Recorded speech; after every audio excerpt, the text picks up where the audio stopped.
Motion number 2, Agriculture. Minister Mark Spencer. Thank you, Mr Deputy Speaker. And I beg to move that the House has considered the Draft Agricultural Delinked Payments Reductions England Regulations 2024, which were laid before the House on the 16th of April. I declare my farming interests as set out in the Register of Members' Interests. This instrument continues the important agricultural reforms we are making in England, reforms which support the long-term prosperity of the sector. It applies progressive reductions to delinked payments for 2024.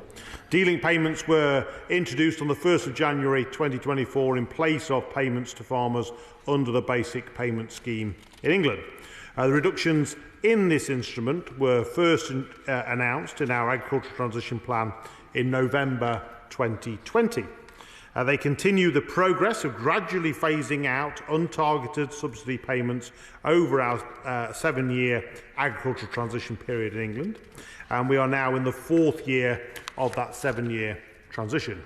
We remain committed to moving away from untargeted payments which have served our industry so poorly. Most of the money has been paid to the largest landowners, and the payments have done little to improve food production or the environment over that time. And I want to reiterate that the overall annual farming budget is being maintained at an average of £2.4 billion per year across this Parliament.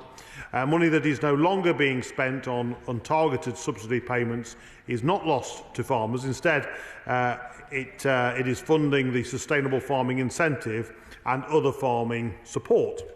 As was the case under the Basic Payment Scheme, we're applying the reductions to delinked payments in a fair way. Higher percentage reductions are applied to amounts in higher payment bands. Now, we plan to make delinked payments in 2 instalments each year, which will, of course, assist with farmers' cash flow. By continuing to gradually reduce these subsidy payments, we are freeing up money so that farmers can access a range of environmental land management schemes and grants to suit all farm types. And we plan for the agricultural transition, and we are delivering on it. Of course, I give way to my Honourable Friend. Very grateful to the Minister, and I'm very pleased that he and the Prime Minister are very keen on promoting more homegrown food. So, as this transition occurs, what proportion of total subsidies paid will be for promoting food? Because it still seems to me to be too small.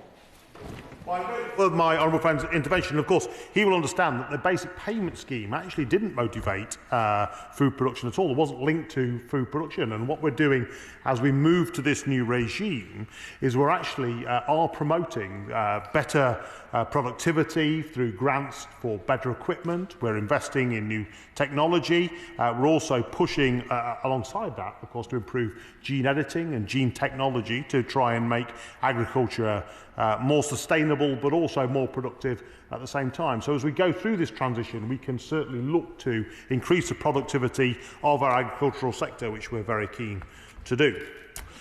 Of course, I give way to Honourable Gentleman. Thank the Minister as always for his positivity in relation to the farming sector. The Farmers Union have asked me a question, a very specific technical question, but I'd like to have it on record if you don't mind. Does the Minister not agree that now that the transfer window for delinked payments has closed on the 10th of May, that clarity is needed that this will not apply to the cases of inheritance and the ability to transfer ownership not affecting the payment that can be made when a business is passed on through the death in a family, and that this should be reiterated to those who may believe that they will lose the necessary payment? I'd be really obliged to the Minister if he could perhaps answer that, maybe not right away, but certainly to me, to let me know. Thank you. Yeah, of course. You'll be familiar that matters of inheritance tax are a matter for the Treasury rather than the Department, but we do, of course, want to see that fair transition between generations so that family farms can be passed from one generation to the other to continue to maintain our landscapes and produce top quality food as we have for a long time. But I will make sure that he gets the right answer to his question as soon as possible. So our new schemes are investing in the foundations of food security and profitable farm businesses, from healthy soils to clean water. And this year we've increased payment rates for our environmental land management schemes by an average of 10%. Some payment rates went up significantly more, like species-rich grassland, rising from £182 to £646 per hectare. I give way to honourable gentleman. Given way. The frustration that farmers in the Cheshire part of my constituency have raised with me is the speed of the money getting out of the door and into the farms, and of course the unprecedented weather patterns we've had, in particular flooding, which the Minister will be very familiar with. What extra provision is going to put in place to deal with some of the consequences of climate change and flooding that we've seen recently? I'm grateful for that, because I think it is a very important topic that he raises. So we have actually listened to those farmers. We've improved the speed at which we pay for new SFI agreements, with moving those payments forward to help farmers with cash flow. That's why we changed the basic payment scheme to make sure that we paid not in one chunk in December, but in two payments, one in July and one around December as well. But he also mentioned the unprecedented season that we are in the middle of and the pressure that that is going to put on farmers in the autumn. That's why we introduced the support fund, which is now supporting those farmers that were affected, particularly in the east of England, which I know doesn't apply to Cheshire, to try and help those farmers. We've committed to extending that scheme to try and help people, and we are certainly still in conversations with the NFU and with farmer groups to try and look at what more we can do to mitigate the impact that the season is going to have, because many of those farmers won't feel the effect of that weather in their cash flow until this autumn. So many of them who have not been able to plant arable crops, of course, have the benefit of not having to pay out for fertiliser and agricultural sprays during this season, which ironically will help their cash flow. But of course, they will then have an empty shed at the end of that process, which will put huge pressure on cash flows in the autumn, and when of course they would have crops to sell. I give way to. I'm very grateful to the Minister for giving way, and I'm very pleased with his last remarks. He is recognising the problems which farmers have. But just in an email I received from the NFU this morning, they refer to their recent survey, which states that short and mid-term confidence amongst farmers is at its lowest level since records began, and that they expect to decrease production over the next year. Given all the problems which farmers are facing, is he absolutely sure that now is the right time to make these reductions? Absolutely clear with my right honourable friend. When he says reductions, I should just gently push back in that £2.4 billion was the budget for the basic payment regime. £2.4 billion is still the budget. So that size of that cake, the size of the cake is completely the same, but the way in which the cake is being cut is different. They're the changes that we are making. So the way in which we are dividing that cake is different, which is causing some challenge to some farmers. Now, he mentioned farmer confidence and the fact that some farmers are saying that production rates and productivity rates will be lower this year than they have been in the past. And I think there is some truth in that many farmers have experienced unprecedented weather events, which has meant that many of them, and again I draw attention to my register of interests, mean that many farmers have not been able to plant crops and will see a lowering their productivity this season. That's something that we are very much aware of, and something which we continue to talk to farming representatives on how we can help mitigate some of the impact of that later this year. Now, of course, I give way to thank the Minister for giving way. He's very gracious, and I appreciate it very much. Minister, one of the issues for the farmers is that if you can't plant your crops, and the right honourable member will know that, then you can't produce the food. And if you can't produce the food, then prices increase. Government is committed to reducing inflation, as they should be, and we welcome the fact that inflation is coming down. But if we don't help the farmers when it comes to the food production, then inflation has a potential to rise. What can government do to alleviate those problems and concerns? He highlights a very long-term challenge that we face if we're going to be impacted by climate change in the future and increased difficult weather patterns. We do need to make sure that farmers have the resilience to manage with those. Now that means investment in gene technology to make sure we have varieties that can deal with different swings in climate. It means new machinery, new technology, new farm equipment, which we're able to take money from the basic payment scheme and invest in grant schemes to help farmers invest in in that new machinery and technology to mitigate some of the impact of that. So there's lots we can and are doing to help them on that journey. So I'll give away one more time, but I'm conscious other people want to speak. So yes, I thank the Minister for being generous with his time. On the impact assessment of ELM, has that been done? Has that been published? I feel like we're operating blind really here, yeah? What we have done is consistently and regularly engage with farmers and stakeholders to listen to their concerns, and that's why he'll be aware. In January we announced increases in many of those sustainable farming incentive opportunities because we listened to those farmers who were telling us some of those payments weren't right and weren't high enough. We listened and we increased those payments. So we are constantly scanning and listening to the sector, working with them hand in hand to make sure the schemes that we are devising and introducing are farmer friendly and are understood by the farming sector.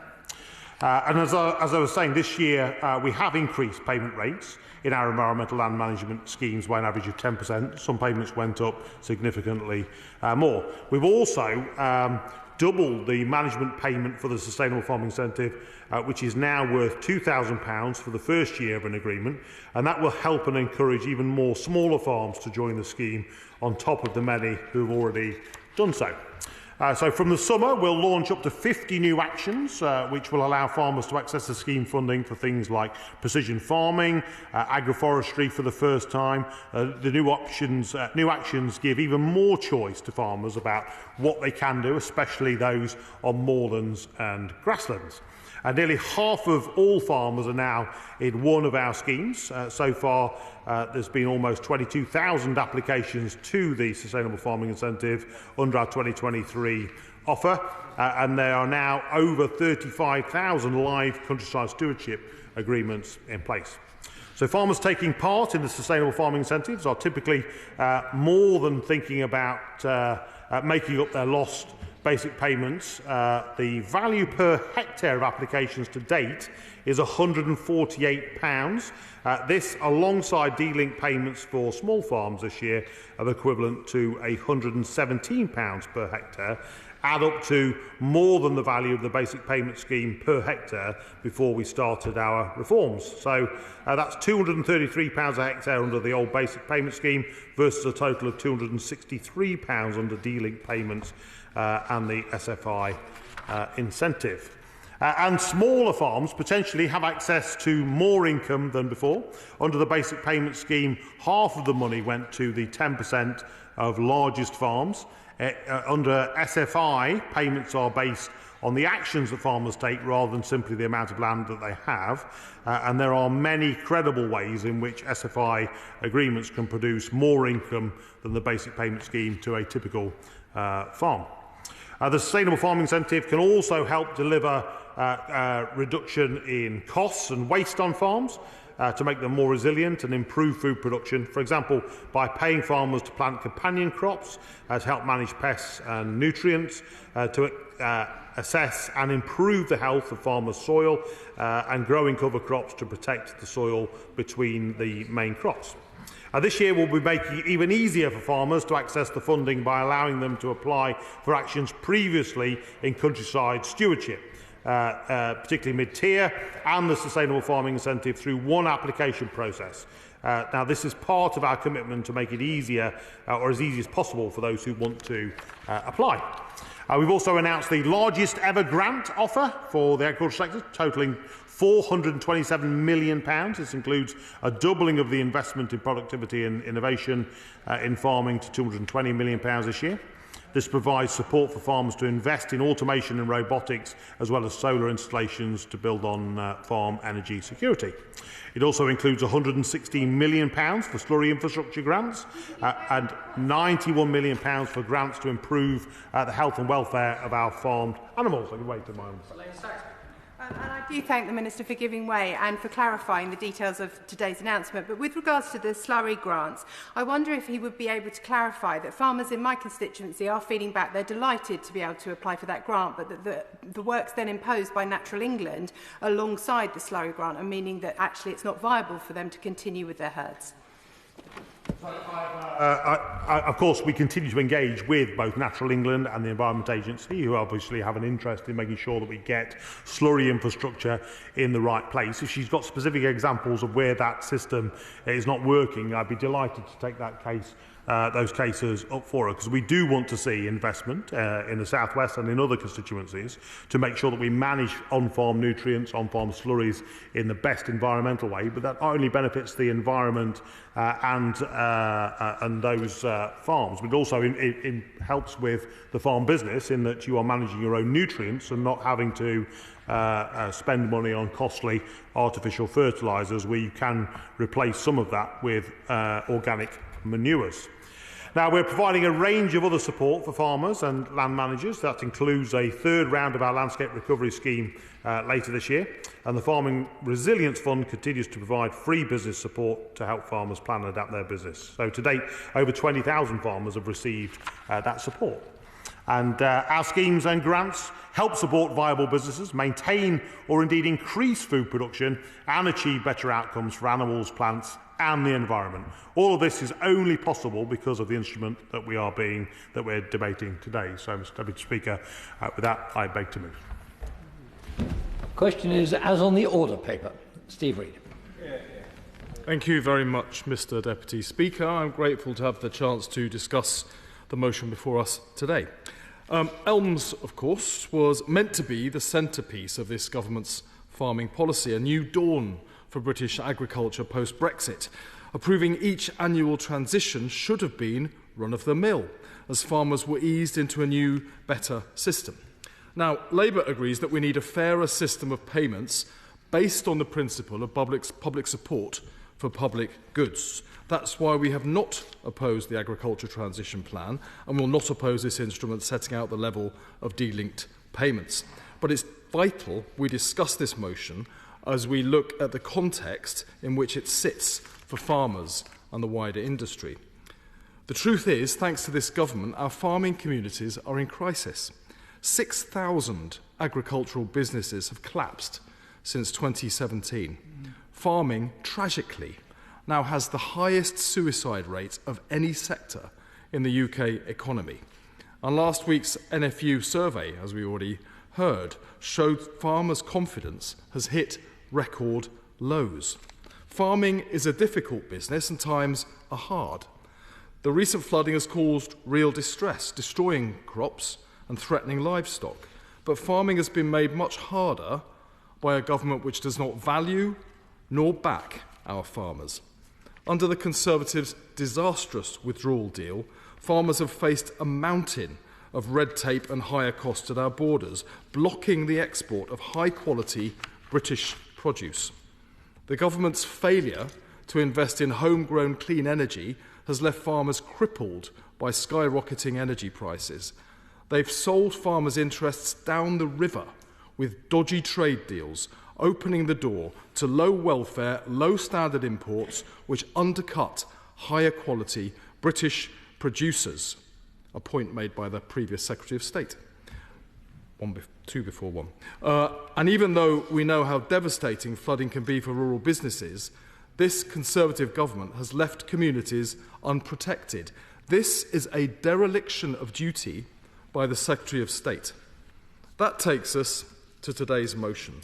This government has botched the implementation of the environmental land management schemes, threatening the basic financial support which has long been a lifeline for so many family farms. The transition from CAP to ELMS has been shambolic, with hard-pressed farmers left to pick up the pieces. It's left many unable to plan properly and facing mounting bureaucracy and red tape. Some farmers, particularly those in uplands and those with small holdings, have been abandoned to fend for themselves. Such is the incompetence of this government that they failed to spend hundreds of millions of pounds of the support that was intended for farmers. Money that would make a difference to struggling farmers today. Funds that should be in farmers' pockets now, not sitting in government spreadsheets.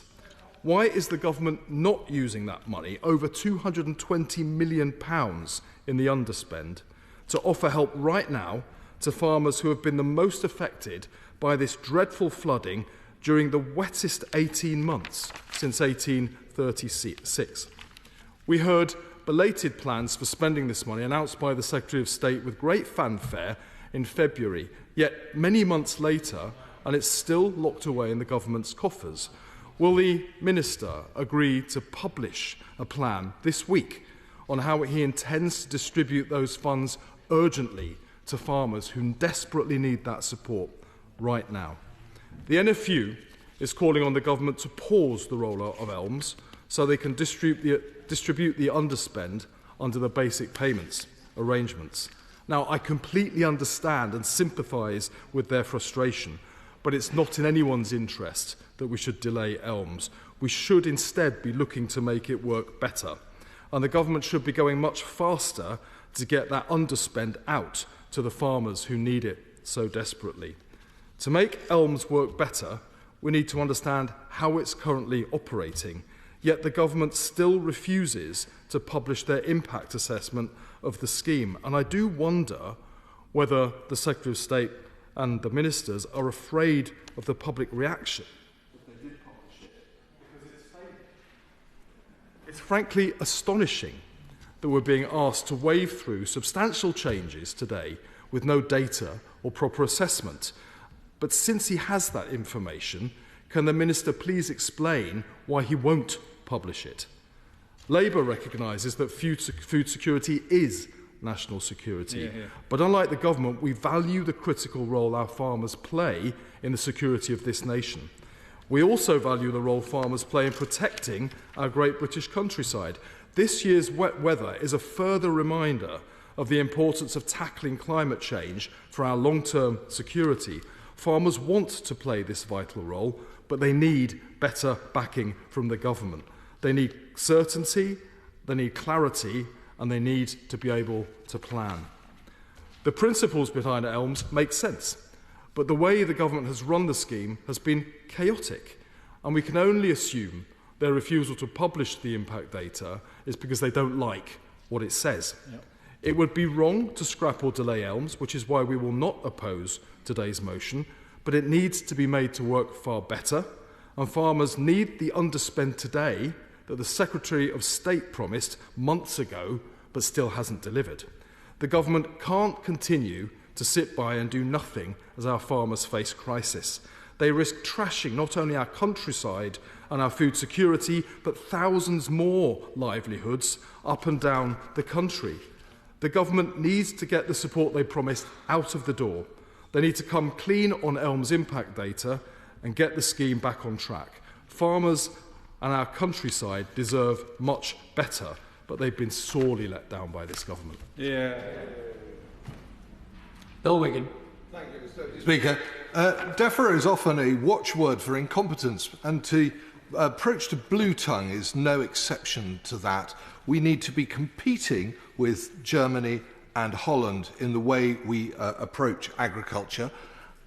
This SI is particularly interesting, and I declare my interests as registered in the list of members' interests, but also that I farm, because our farmers in England did not riot like their European counterparties, and, to be fair, their Welsh brethren, for different reasons, because this is an interesting time for farming. However, who thought it was a good idea to put this statutory instrument on the floor of the House? But it will turn out to be so, because by doing this very action and closing off the last of the basic payments, the government will have to look again at how much money farmers get. The 2,000 farmers in my constituency's incomes are going down because, as the Minister said earlier, more people are eligible for the piece of cake, I would have perhaps described it more as a custard pie being rubbed into our farmers' faces. But the cake is the same size. It cannot be the same size if it's being distributed to more and more people.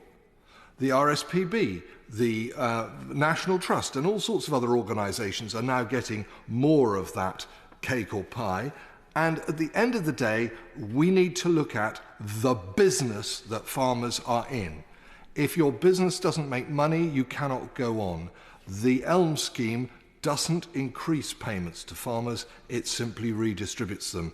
And therefore, I would ask the Minister to get HMRC to look into the incomes of the 88,000 farmers and make sure that they are not falling. We need to use the Treasury much more cleverly. We need better tax breaks rather than handouts. We need to look at the cost of red diesel, because that is a direct way of subsidising food production. And ultimately, our food security is of critical importance. Food security should be linked with health security. We had a report out today talking about the cost of obesity.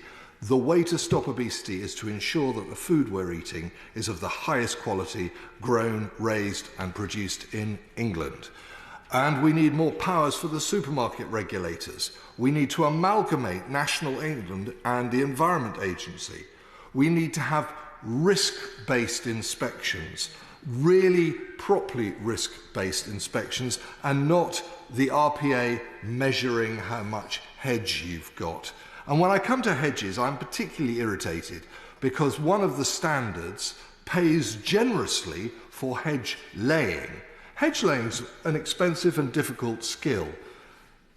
It excludes hedges that go along the side of roads, just in case the council come and cut the hedge. There is a massive difference between hedge cutting and hedge laying. So I hope the Minister will look at the standard on hedge laying so that hedges along the side of roads can be properly looked after, restored and provide the wildlife security, which is why it's one of the standards.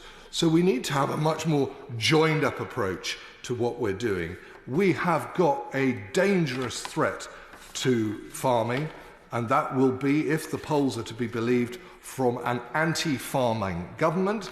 And I know the Honourable Member for Croydon North made a good speech, but I suspect that there aren't that many farmers in Croydon North, and yet I agreed with a lot of what he said. He's doing the best he can. I fear his colleagues will not be as sympathetic, and that old, oh, you only get subsidy to buy yourself a new Range Rover agenda will come back if this government is not returned at the general election. Therefore, we do need to accept this SI, because we do need to ensure that we are putting more and more money into food security through our farmers. Otherwise, we might as well give it to Tesco's. And nobody has advocated keeping food affordable by subsidising the supermarkets. So strengthen the supermarket regulators, sort out some of these standards, make sure that the farming recovery plan is expanded, and I think that's going to happen, and make sure that we keep a proper watch on the income tax of farmers, because if we cannot keep them in business, then we will have to export the damage that bad farming does by importing food from abroad. So you can't win by not supporting farming properly. You simply export bad practice to countries that really don't have the ability or the responsibility to look after themselves. So if we could get the Treasury more involved in DEFRA, make sure that the RPA is risk-based rather than comfort-based, and deliver the cost savings that businesses need if they're in food production, then I know that my right honourable friend, who is a magnificent champion for farming and has been dealt a particularly difficult hand on this SI, will continue to stick up for our farmers and make sure that our food and health is secure into the future. Tim Farron. Thank you, Mr Deputy Speaker. Like the official opposition front bench, we don't seek to oppose this SI, not least we don't want to give the government any excuses to be slower in the rollout of the new schemes than they already are being, but it is absolutely right that we don't allow this moment to pass without there being a debate, because I would not wish anybody, either in this place or elsewhere, to think that the rollout of elms was going well. For most farmers, it is going the opposite of well. Britain desperately needs its farmers, whether it be in Westmorland, in my own communities, or across the whole of the country. We need our farmers to protect the built-up areas around rural Britain and in our urban areas from flooding, water retention and all the things we can be doing to slow the flow in the uplands. We need our farmers for developing biodiversity, for tackling the greatest need, which is greater carbon sequestration. We need them because of our landscape heritage, because of tourism. In my own communities, 20 million people visit Cumbria every year, the biggest visit destination in the country outside of London, not just because the hotels are great, they are, but because the landscape is epic. And in the Lake District, we were given World Heritage Site status not many years ago. And if you look at UNESCO's document, which granted the Lake District World Heritage Site status, you will see that they gave as much credit to the farmers for how the landscape looks as they did to the glaciers that carved those valleys in the first place. So we are desperately in debt to our farmers, both in our neck of the woods and across the country, but for nothing as great as the fact that they feed us. And we see, I'm afraid, too little focus upon the fact that Britain's farmers are first and foremost food producers in our discussion of public policy. And this transition indeed has been botched, and it's been botched to the detriment of our farmers, to our ability to deliver environmental goods, and especially to our ability to feed ourselves as a country. So yes, £2.4 billion was the pot set aside for England's farmers at the last general election. We know, of course, Mr Deputy Speaker, that £2.4 billion now is worth an awful lot less than £2.4 billion 4.5 years ago, much because of the behaviour of this government in trashing the economy, fuelling inflation, and therefore making everybody's pound in everybody's pocket worth significantly less, but no more so in the case of Britain's farmers. We know that over the last 2 years, £400 million, that £2.4 billion each year, is unspent, which is utterly inexcusable. And the danger is, and I'm almost scared to say this publicly, but as if I don't imagine the Treasury has missed this, but the Treasury of whether it is in the hands of the party in power now or in the hands of a party that may be in power soon, a Treasury that looks at a department that can't spend its budget asks questions about whether that department needs its budget. Britain's farmers need every bit of that £2.4 billion and more, and yet the incompetence of this government to spend the money set aside for farming and the environment via agriculture means that we are putting farming at risk generations ahead. So we know, in the Minister's own reply to a written question from me just last week, confirmed that last year the government has underspent by more than 200 million just in one financial year. So there's a whole range of things that are the fault of this government which put our farmers at risk and under pressure, and our ability to feed ourselves as a country and care for our environment seriously at risk. And then there are some things which are not the government's fault. I do not blame the government for the weather. I'm sure the Minister will be pleased to hear me say, the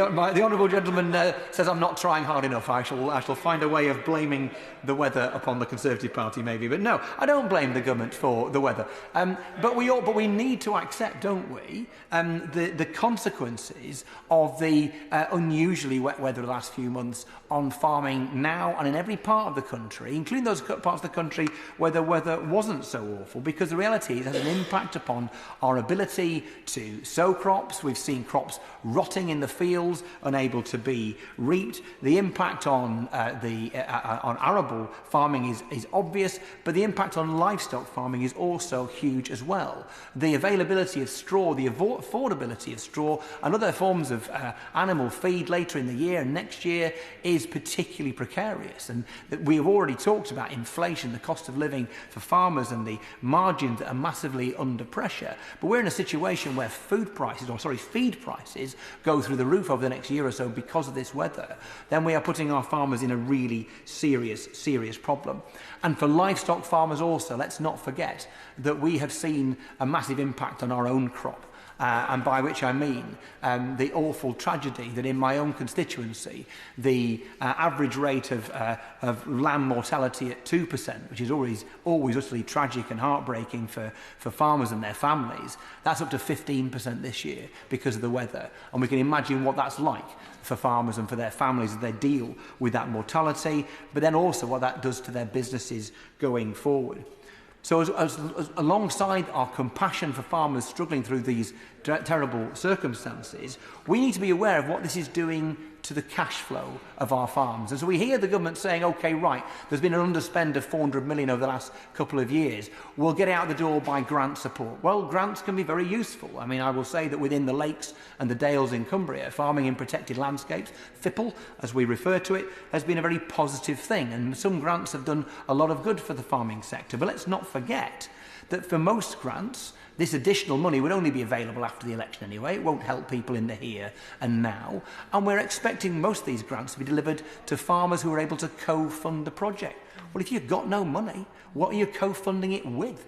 And so it is more important that we think more intelligently about how we can support farmers with their cash flow needs during this difficult time. Because the Minister says the cake is the same size, it's being distributed differently. I'm afraid for farmers the cake is not the same size for the time being. I've talked about the inflationary impact shrinking the size of the cake, but the fact is there are several slices of the cake that are stuck in the Treasury and aren't out there with farmers with no sign of that actually happening. Now, one of the reasons why I don't want to oppose this SI today is because I think, like everybody in the House today, we agree that ELMS is a good thing in theory. I've said this before, so I don't mind saying it again. That, search high and low for Brexit benefits, this potentially is one of them. The Common Agricultural Policy was indefensible for all sorts of reasons, some of which the Minister early on spoke about. And the ability for Britain to design a scheme that's better is absolutely to be lauded, which is why it's so frustrating that we're missing that opportunity and missing it so badly. But the underlying principles of public money for public goods is something that farmers across the country absolutely welcome. I welcome, our communities across Westmorland welcome. But what is deeply troubling is that the production of food in a country which only produces 60% of what it eats at the moment is not seen as a public good. That is criminal, that is ridiculous, that is foolish, that is unwise. May I also refer, as we're talking about the rollout of ELMS and looking at how we make these new schemes land, that again amongst the projects which are positive is landscape recovery. We can see lots of good potentially coming through it. I saw a very good scheme up Kentmere just a few weeks ago, but I'm afraid I've also seen it rolled out badly, poorly, to the detriment of our environment, detriment of our communities, detriment of farmers. I saw the failure of a landscape recovery in the Lythe Valley that the Leinster farmers were supportive of, and that failed because it wanted to keep productive land dry. We should not be saying that putting public money into stopping productive land, agricultural land, being used for agricultural purposes. We should be making sure that less productive land is used for environmental purposes and making sure we bring farmers with us. When farmers see themselves as principally food producers, then we need to work with their motivations to do good for the environment. And I want to say that bringing in these changes, particularly landscape recovery, before the government has enacted most or many or the most serious and important of the ROC Review's recommendations, also seems to be getting the cart before the horse. It's good that the government embraced Baroness Rock's proposals for a code of practice for tenant and landlord relationships. That's a good thing. But they have not, and they so far are showing no sign of doing, introducing a tenant farmers commissioner. And I have indeed put down a private member's bill to this House, a presentation bill, calling upon the government to do just that. There's no point, Mr Deputy Speaker, of having a code, rules and regulations without a referee to enforce those rules and regulations and to protect tenant. But what I think troubles so many of us at the moment, as has been mentioned earlier on, is that we are seeing a time when farmers are facing this frightening transition. For a variety of reasons, including the fact that by the end of this year 50% of the basic payment will have been taken from farmers, we see farmers overall, certainly livestock farmers, seeing a reduction in their incomes of over 40% just during this Parliament. Now, which person in this place could live with a drop in 4 years of 40-odd% in their incomes. That's outrageous. And we need to be making sure we take action here to defend that cash flow and to protect. I'm happy to give way, although I know I need to come to. Honourable gentleman for giving way. I just wonder where he stands on the issue of how many sheep there should be in the Lake District, because as you'll know, there's a lively debate about whether the numbers should be reduced or not, about the future of the Herdwick, and I'd be grateful to know his views on that. Excellent. So, as I said earlier on, our landscape in the Lake District is crafted by many hands, so to speak, including sheep. And I am deeply concerned that we may be seeing the complete destocking of some of our fells. There is a notion that somehow we are overstocked.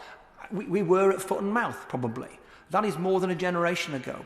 And yes, there may be some give and take in different valleys as to what the numbers should be, but I'm deeply concerned that we're seeing rollover of stewardship schemes where to continue within a stewardship scheme, folks have been asked to lose up to 80% of their stock. So let's make sure we do things that work with the motivation of our farmers. We can absolutely do woodland pasture, for example, and do things where you are able to do carbon sequestration and continue livestock farming at the same time. If we don't work with farmers, we will not deliver environmental goods, and I share the concerns that I suspect the right honourable gentleman has himself.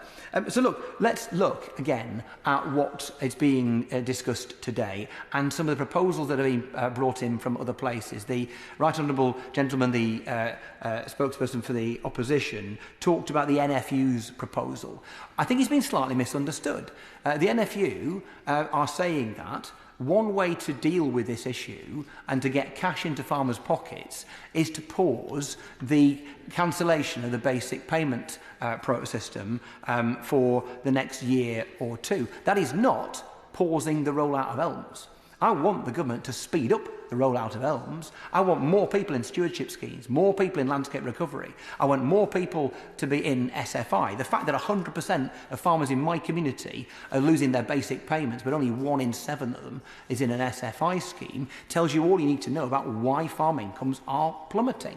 And it is worth taking into consideration. We could come up with some, cleverly worked out bespoke scheme to support farmers through this terrible period. How many months will that take to put into practice? How hard will that be to make work? We could do grant support as the government is proposing, but it won't happen until after the election. And in any event, unless farmers have got the money up front, those grants will be of little value to them. So there is great merit, and I'll ask the Secretary of State and the Minister to consider the NFU's proposals in thinking that we can continue to roll out ELMS, green our farming programmes, but not threaten the livelihoods of farmers in the interim. My great fear is that we are forcing excellent farmers out of the system. Or they're deciding that the only way to keep the wolf from the door is to double their livestock numbers to try and take advantage of sheep, of lamb and beef prices at this moment, and therefore opt out of environmental schemes altogether, completely counterproductive to what the government says it wants and what we want and what all the environmental groups rightly say that they want. Far better to make sure we keep farmers farming. How tragic it is to see hundreds, if not thousands of farmers around our country, hundreds in my communities alone, who having maybe been, their farms farm those valleys for generations and feel that because this moment of flux being botched by this government, they might be the one to lose the family farm. How heartbreaking, how terrifying, how shaming is that to so many people in my communities and beyond. Let us protect those people's mental health, their well-being and their ability to feed us going forward. In conclusion, Mr Deputy Speaker, I simply want to say this, that the greenest thing, the most environmentally positive thing this or any government could do is to keep Britain's farmers farming. To feed our country is to make sure we're not importing excessive amounts of food and damaging the environment by all the extra carbon miles that entails, and displacing our demand onto other countries, many of which are poorer. We shouldn't be robbing the poorest people of this world by raiding the commodity markets because we can't afford to feed ourselves. But to keep Britain's farmers farming is valuable because of this. We can have the best environmental policies on the planet. They are useless bits of paper in a drawer if we do not have our farmers up and down the country, from Westmorland to every other corner of this great country, if we do not have those farmers there to deliver those environmental policies. And the botching of the transition is causing heartache and pain and poverty in my community. It is robbing us of food production for the country as a whole. It is damaging our environment, and the government needs to listen to our farmers. Dr. Thérèse Coffey.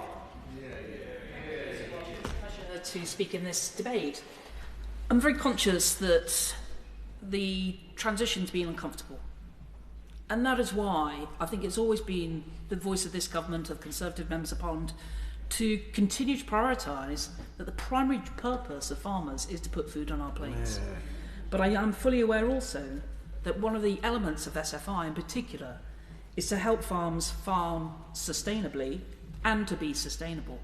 And that has to be a key element of what this transition is about.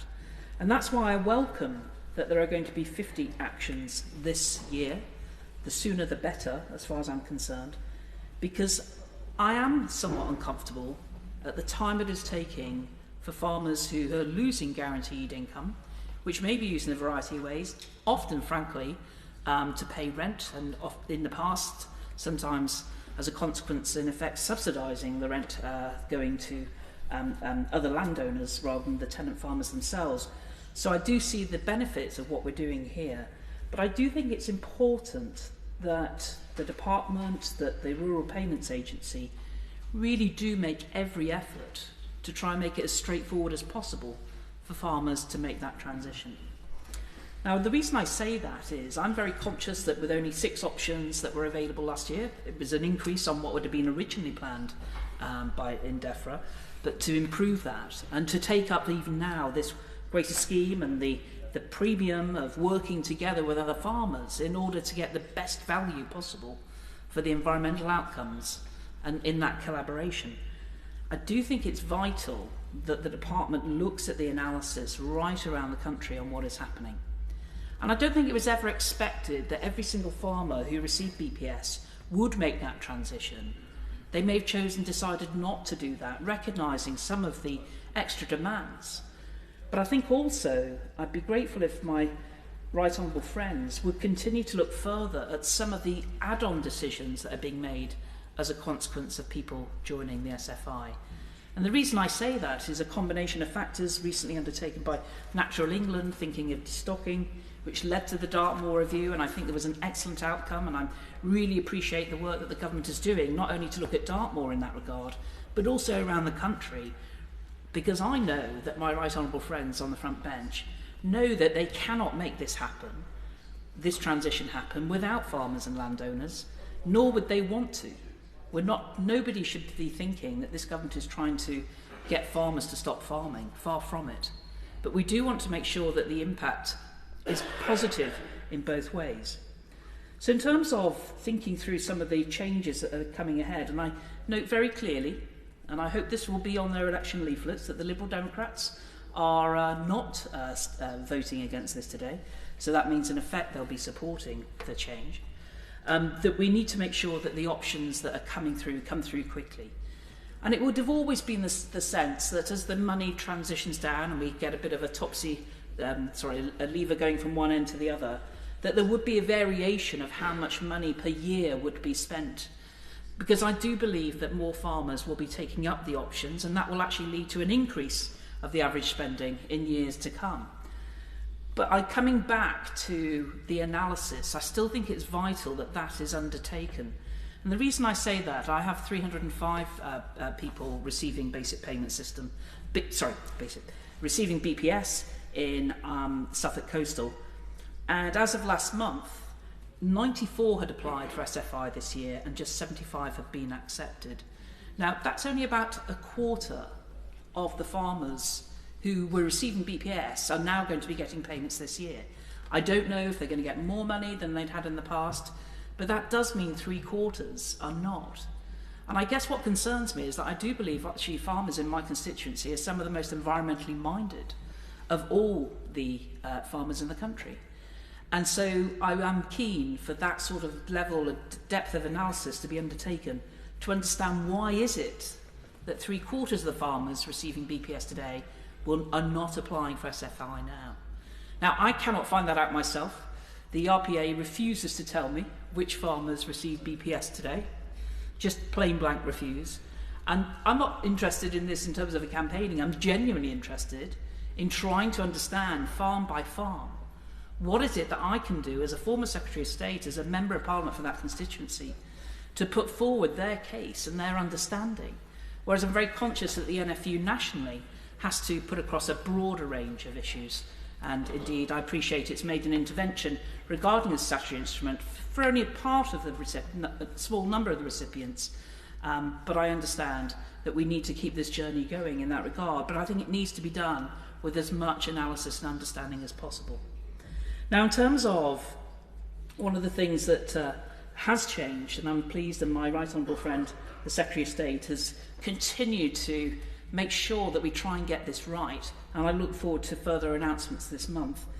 But I think if I think back to Thomas Binns, who stood up for upland farmers, wanted to make that change and was making sure that DEFRA listened, we certainly did listen and we learned. And that is why, for the first time, we saw something where we went beyond just the income foregone that had been the traditional EU approach in calculating these different figures. And moving to that more market systems basis opens the door to actually bring in much more of the private investment. And that's why the green finance strategy, alongside this particularly important transition, is a key part about how we make farming sustainable for the future. Now, in terms of the other aspects, I just wondered if the Minister might be able to say a bit more about what's happening with the stacking of options, to see if that's still being made possible. Again, something that farmers have asked for, and I believe my right honourable friend has listened. I'm very conscious that we did remove the bureaucracy in terms of these are now actually called delinked payments. So, however, we did also stay ahead of the game and make sure that we had the key issue of hedgerows, that we've implemented those regulations too. But one final request to the ministers, to my right honourable friends, is that I'm also very conscious that BPS is being gone, or going, I should say, and we've got the delinked payments. We need to go beyond those farmers. So the likes often in my constituency, say pig farmers, never got BPS in the first place. They weren't eligible for that support. But what are we doing to make sure that we're opening the doors to welcome them into SFI, into countryside stewardship? Because I do believe that it's got to be a conversation. Farmers are the best to sell to farmers, and I have to say my right honourable friend, the Farming Minister, is one of the most eloquent champions I know, both within the department but also out in the county shows and on the farm visits that all the ministers do. But we need to make sure that we are bringing people with us, making it as straightforward as possible, doing what we can on the maps, doing what we can with the agents, so that people feel that they are really part of this journey, going to be part of the solution, but most importantly of all, in farming sustainably, they have a sustainable farm themselves. Sarah Dyke. Thank you, Deputy Speaker. I should firstly declare my interest as a sixth generation of farmers in Somerset, with my brother still farming. While the Liberal Democrats support the shift from basic payments to the ELM scheme, I'm still desperately worried about the general lack of support for British farmers that they're receiving from this government. And I'm not alone. I've spoken to farmers right across my constituency, from North Barrow to Muchelney, who have all raised their fears about the industry with me. They want to farm, they want to rear animals, they want to grow crops, but the landscape is becoming more and more difficult for them to produce food for our tables. Tomorrow's annual Farm to Fork Summit will focus on UK food security, a topic that I've spoken about here many times. But as the House will know, one of the major risks to national food security will be the loss of British farmers and agricultural businesses. There has been a long-term downwards trend in the number of farms in the UK, with a staggering 110,000 farms closing their farm gates for the last time since 1990. Climate change continues to be strongly felt by British farmers, none more so than in Somerset, a county which is so often at the forefront of climate change. The last 18 months have been the wettest since records began, which alongside squeezed margins and reduction in support has left many farmers on a cliff edge. Recently, the ADHB and the Soil Association have warned that many farmers are on the brink of quitting due to the enormous financial and mental strain. Now, recently, I met with a farmer in my own constituency who farms near Langport. He told me that his land had been flooded for almost 6 months over the winter, and it had cost him thousands of pounds in lost crops, water draining, and it will limit his ability to use the land for grazing his cattle during the summer. But it's not this year that he will feel the stark financial impact of this winter's flooding. It'll be next year. He has been forced to turn out his cattle early onto grazing that simply hasn't recovered from this winter's floods. And as a result, he won't be able to make the silage from these fields, and he will be forced to reduce his herd by half next year due to the inability to make enough winter food to feed his stock during next winter's months. Mr. Deputy Speaker, he understands that sometimes farming land has to be sacrificed to flooding in order to save thousands of homes further down the river catchment. But he should be able to realise compensation as a result. The alternative will be to risk losing his business. He told me that with the end of the basic payments and the limited options available within the SFI, the farm is solely dependent on income from agriculture to cover the lost earnings due to flooding. Farmers in Somerset are fully aware that flooding is only likely to increase over the coming years, and it will probably last longer and cause more damage. And it's not just in Somerset where this problem is felt. It's a nationwide problem. Farmers need to be resilient. Farmers need proper public support for providing public goods. So I implore the Minister to listen to Liberal Democrat calls to immediately raise the ELMS budget by £1 billion so farmers can be properly rewarded and supported to transition to environmentally sustainable farming. Such calls have also been made to key industry stakeholders, such as the Nature Friendly Farmers Network. Raising the budget alongside introducing a range of other public money for public goods schemes and specified support for farmers in lowland flood areas, such as Somerset, can provide a major boost to the nation's food security. We need to make sure those who provide the nation's food are properly supported, and we need to realise the crisis affecting the farming sector requires urgent action. Mr. Deputy Speaker, I'm looking forward to attending the Farm Safety Foundation's annual conference next week, where they will celebrate their 10th birthday.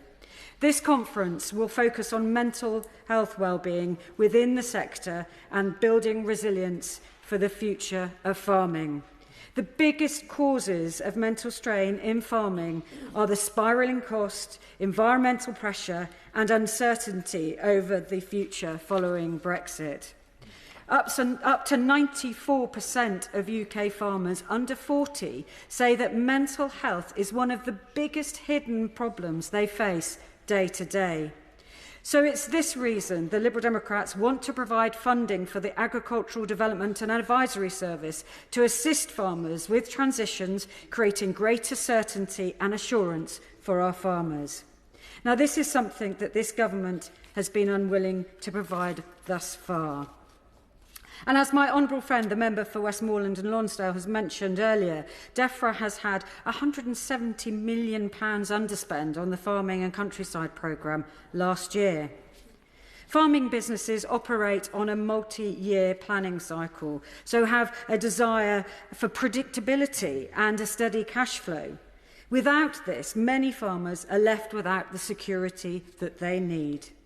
Without this security, the future of British farming is left unsecured, and without that, so is the nation's food security.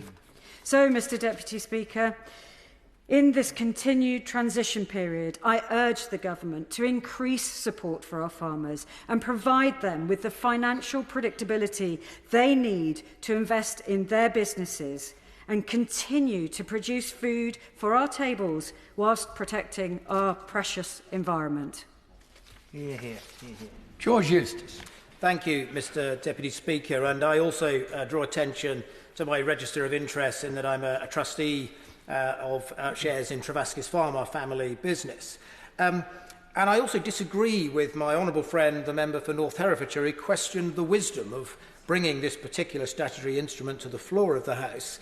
I think it's important that the government signified that this is an important issue, an issue that matters to farmers, and therefore warrants proper consideration on the floor of this House. And I also note that it's flushed out something of an unlikely consensus this close to an election amongst all the major parties, in that everybody seems to accept now that area payments, subsidies for land ownership, have no place in the future, and that the general thrust of the plan, although everybody's articulated their differences with the plan, the general thrust of the plan that the government's pursuing is indeed the right one. And I think it's welcome that we've got this cross-party consensus, really, on the overall direction of travel now, because this is a long-term endeavour, and it's important that all parties, to a lesser or greater extent, buy into the journey that we're on. And it's also important that we understand why the government decided to get rid of direct payments, that is, payments for the ownership of land, which is what BPS and SPS before it essentially were. And it dates back to quite recent history, actually, the mid-2000s.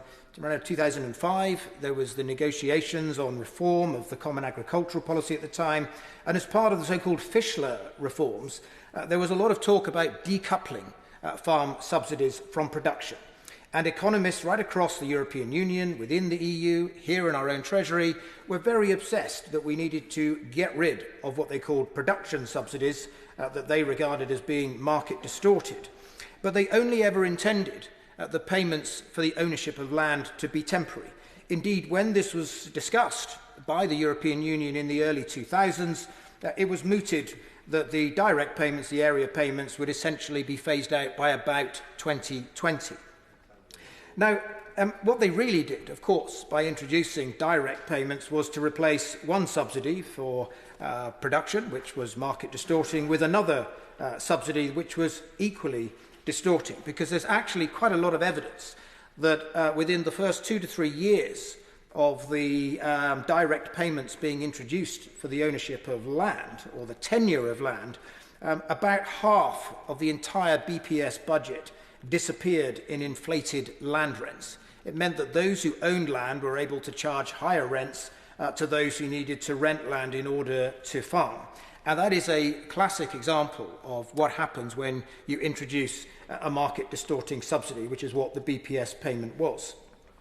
Now, it's sometimes said that the BPS payment is an income support payment, that it helps support farm incomes, and that it has a value almost as a social security payment.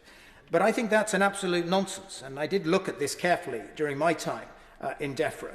The truth is that 50% of the budget, the BPS budget, goes to about 10% of the wealthiest landowners in the country. And if you were to be seeking some kind of income support mechanism to help farmers who couldn't afford to carry on, and you wanted to keep them for social reasons in the landscape that they were in, well, then you would means test that benefit. You would not have a system where the vast majority of the budget went to the wealthiest landowners, where some of those trying to make a living in marginal landscapes got nothing or next to nothing. It's often said as well that it helps support food security. Again, that is an absolute nonsense, because by its very definition, the introduction of a subsidy for land ownership was, as they described it at the time, a decoupled payment. It was explicitly delinked from any food production. And if you look at the way that the BPS payment was working in the last 10 years or so of its life, well, look at the big sectors in the UK that actually produce most of the agricultural output. Look at horticulture, look at the top fruit industry, look at companies like G's who produce a big proportion of the salads in this country, look at the pig sector and the poultry sector. None of those sectors gained anything whatsoever from the BPS payments, even though they were the backbone of food production in this country. And it's also the case that there would probably have been thousands of people across the country who, just because they had more than 5 hectares of land, were able to claim BPS, even though in many cases they were messing around with a few ponies and not producing any food at all. And it is also the case, as I discovered when I was in DEFRA, a rather extraordinary statistic, but about 30 to 40% of sheep farmers never received BPS. And the reason for that is that the landowner kept the BPS and got the sheep farmers to act on a grazing licence, making them ineligible to claim the BPS. So the sheep farmers producing the food got nothing. The landowners that were renting it out captured the BPS payment. So for all these reasons, it made sense to get rid of area subsidies. And I go on. Some have said that in a year when there's been a lot of weather events, which has brought into sharp relief and focus the risks associated with agriculture, well, maybe we need something like the BPS to help mitigate the risk. Again, this makes no sense whatsoever, because the sectors that really shoulder the risk are those involved in veg production, those involved in top fruit production. And the BPS payment is a drop in the ocean in their accounts. It is not a significant part of their business model. In my constituency, I have some of the biggest brassica growers of cauliflowers in the country. They've had a horrendous year. But the few tens of thousands they get for the BPS payment is neither here nor there in the scheme of things. And there's a final reason why this SI is absolutely right. And that is this House has already taken the decision to delink the legacy payments from the need to own land. And we now have a fixed reference period based on, which is what the delinked payments between now and 2028 will be based on. It makes no sense to delay the trajectory to winding down that payment, when some farmers might have exited agriculture altogether, and other farmers might have come in as new entrants to agriculture and won't be eligible for the BPS payment. So having delinked payments from the need to own or have tenure over land, we must now stick to the programme and move this forward. Now, I disagree with the caricature by the opposition front bench that we've not stuck to the plan for the introduction of the phase-out and the introduction of elms and the agricultural transition. I have to say to the honourable gentleman that is a nonsense. The truth is that the agricultural transition plan of 2019 set out with great clarity the 8-year transition that we would follow, that we would gradually reduce the BPS payments and then delink in 2024, because we recognise the financial dependence that some farmers had on that. And we, even earlier than that, were explicit in the Agriculture Act when it was passed that there would be an agricultural transition of 8 years. And indeed, we were explicit too when that bill was first brought forward to this House in 2018 that we would have such a transition. And during the committee stage of that bill, we debated in some length whether that was the right length of transition. So the government has stuck absolutely to the plan that has been set out since at least 2018, and they deserve credit for doing so. Now, of course, for all these reasons, we got rid of BPS altogether, and we decided to move away from area subsidies for land ownership. Not every part of the UK did that. So the Labour government in Wales decided to keep a partial direct payment, an area subsidy, but add lots of additional conditions on it, including the requirement to plant trees on 10% of a farmer's land.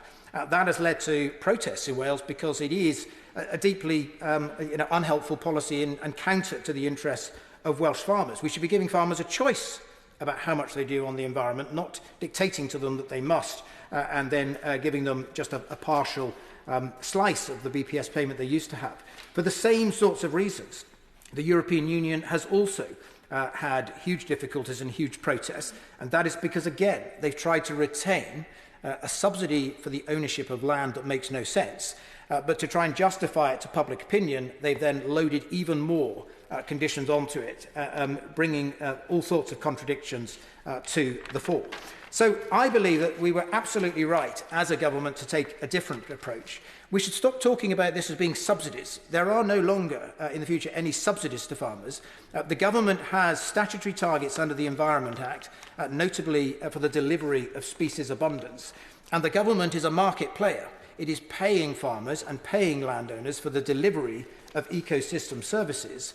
And those services attract with that a margin. We are no longer just paying farmers a subsidy for owning land, and we are no longer just saying to farmers who do a good turn for the environment, well, we'll give you income foregone, we'll compensate you for your loss. We are now saying to farmers, we have these targets that we want to hit, and we actually will allow you to make a profit margin for the delivery of those ecosystem services that will help the government meet its environmental objectives.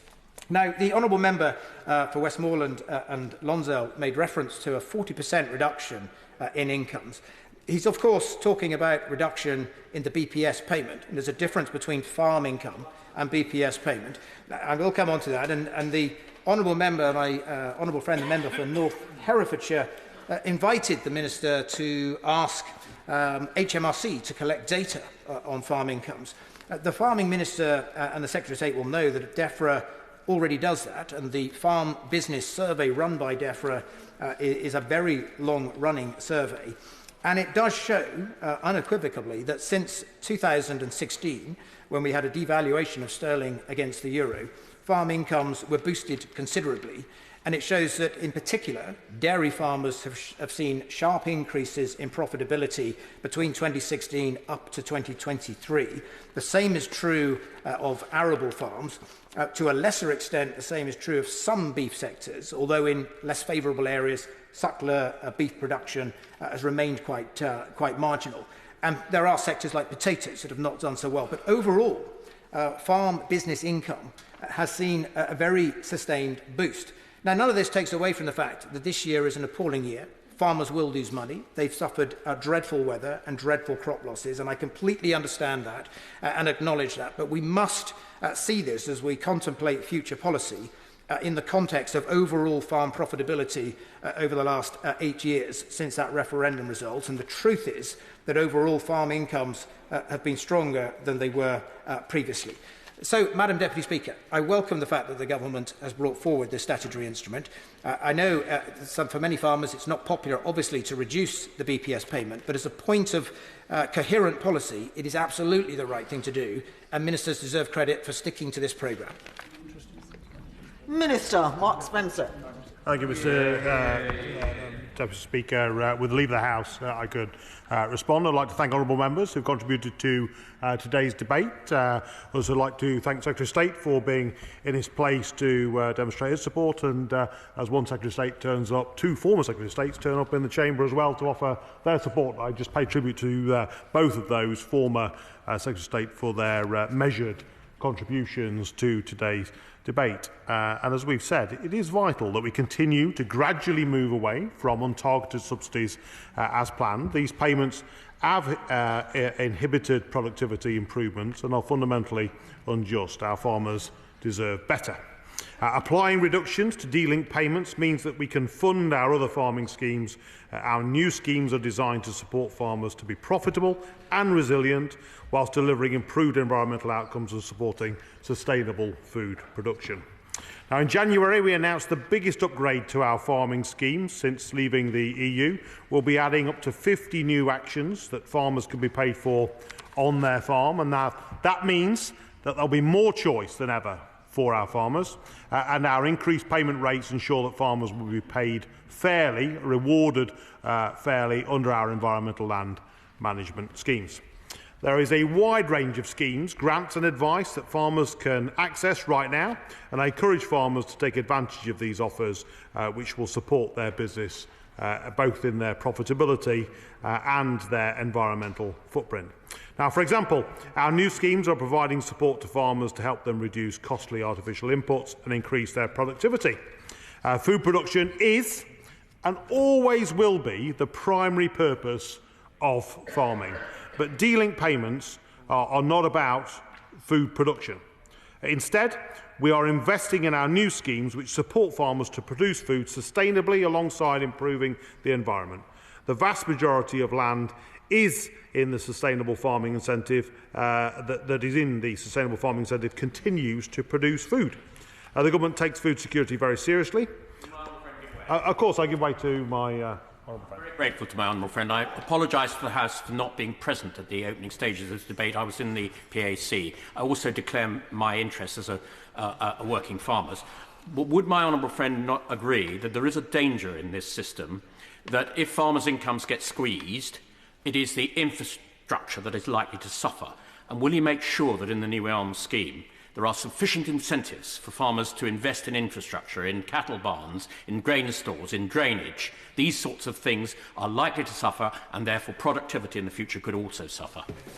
Yeah, so I'm grateful for that intervention, of course, and that's why we're offering grant schemes for such infrastructure projects. So grant schemes to improve on slurry infrastructure, on calf housing, on beef housing, to make sure that we not only invest in that infrastructure, but we do that in a way which is sensitive to our environmental footprint, but also our welfare footprint in terms of those farm animals. That's exactly what we are trying to achieve. But whilst I'm talking about infrastructure, it's also vital to the rural economy that we support things like local abattoirs, to make sure that they're there for the future, to make sure, which is why we've introduced the abattoir support scheme for those small abattoirs, to make sure that that infrastructure is in place to support the farming network as we move forward. So the government takes food security very seriously, underlying our commitment to improving food security. At the National Farmers Union Conference this year, the Prime Minister announced the introduction of the annual Food Security Index. This underpins the 3-yearly UK Food Security Report. And now just turning to the uptake of SFI applications under our 2023 Sustainable Farming Incentive already cover over 2 million hectares of land. The scheme has already had a higher uptake than in the first few years of countryside stewardship and is on track to achieve a higher uptake than the first year of environmental stewardship. 81% of farmers that took part in research rated the existing Sustainable Farm Incentive offer positively. This is an increase from 51% at a similar point in the pilot, and this does show that we are listening to farmers and making improvements to the scheme so it works on the ground for those individual farmers.